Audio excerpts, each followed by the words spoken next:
बिस्मिल्लाहिर्रहमानिर्रहीम। अस्सलाम वालेकुम। आज मैं आपको बताऊंगी तनबीना बनाने का बहुत ही आसान तरीका। तनबीना नबी पाक सल्लल्लाहु अलैहि वसल्लम की पसंदीदा गुज़ा थी।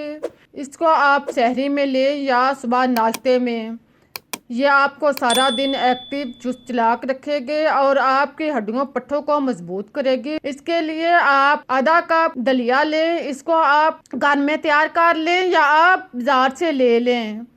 इसको आप साफ करके धो लें। इसमें आप पानी शामिल करें, 2 से 3 दफ़ा इसका पानी चेंज करें और इसको अच्छी तरह धोकर साफ कर लें। इसको आप तैयार करके बनाकर 1 हफ्ते के लिए फ्रिज में भी रख सकते हैं। इसको तैयार करने के बाद, भिगोने के बाद आप कुछ देर के लिए रख भी सकते हैं। देखें, भिगोने से दलिया जो है वो फूल चुका है और नरम भी हो चुका है। अब आप चूल्हे पर देगची या कोई भी बर्तन रखें जिसमें आपने दलिया तैयार करना है। इसमें आप दलिया डालें, साथ में आप 1 से 2 गिलास पानी शामिल करें। पानी डालने के बाद आप इसको मिक्स करें और फिर आप इसमें खजूर कटी हुई 4 से 5 अदद शामिल करें। खजूर को आप इसके साथ ही नरम होने दें। आप इसको लैदा से भी ग्राइंड कर सकते हैं या आप इसको साथ डालकर भी पका सकते हैं। अब आप इसके ऊपर ढक्कन दें और इसको पकने दें। इसको आप 10 से 15 मिनट तक पकने दें ताकि ये अच्छी तरह नरम हो जाए। देखें, इस तरह आप दलिए को तैयार करें। आप चेक कर लें कि दलिया जो है वह नरम हो चुका है, गल चुका है। जब दलिया इस तरह से तैयार हो जाए, नरम हो जाए, तो आप इसको निकाल कर एयरलाइट डिब्बे में रख कर इसे फ्रिज में कुछ दिन के लिए महफूज भी कर सकते हैं ताकि आप सुबह नाश्ते में या सहरी में बगैर वक़्त के या कम वक़्त के इसको बनाकर इस्तेमाल कर सकें। आप इसे एयरलाइट डिब्बे में डालकर इसका ढक्कन बंद करके इसे 8 से 10 दिन के लिए रख दें। अब कुछ दलिया जो है वो मैं आपको तैयार करके दिखाती हूँ। इसके लिए आप इसमें फुल क्रीम मिल्क दूध शामिल करें।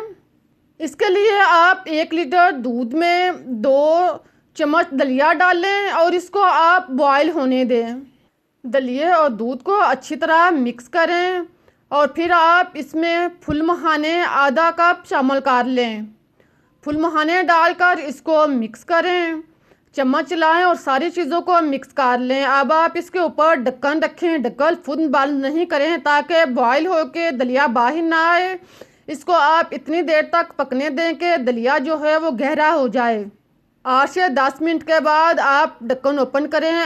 आप देखें कि दलिया जो है वो गहरा हो चुका है। अब आप इसमें चीनी या मिश्री शामिल करें। अगर आपके पास गुड़ या शक्कर है तो आप वो भी डाल सकते हैं।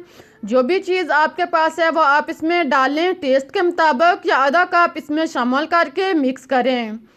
फिर आप इसमें इलायची पाउडर आधा चम्मच शामिल करें और इसे मिक्स होने दें। अब आप इसमें किशमिश 8 से 10 दाने शामिल करें। फिर आप इसमें बादाम, काजू, पिस्ता जो भी आपके पास है वो आप इसमें डालकर मिक्स करें।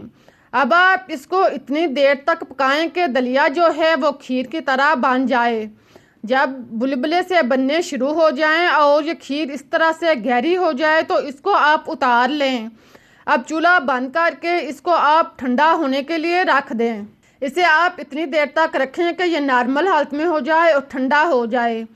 जब ये इस तरह से मुकम्मल तौर पर ठंडा हो जाए, नॉर्मल हो जाए, तो आप इसमें 1 अदद सेब और 2 से 3 अदद केले कटे हुए शामिल करें। इनको आप बारीक काट लें और इसमें शामिल करें। इनको डालकर आप मिक्स करें।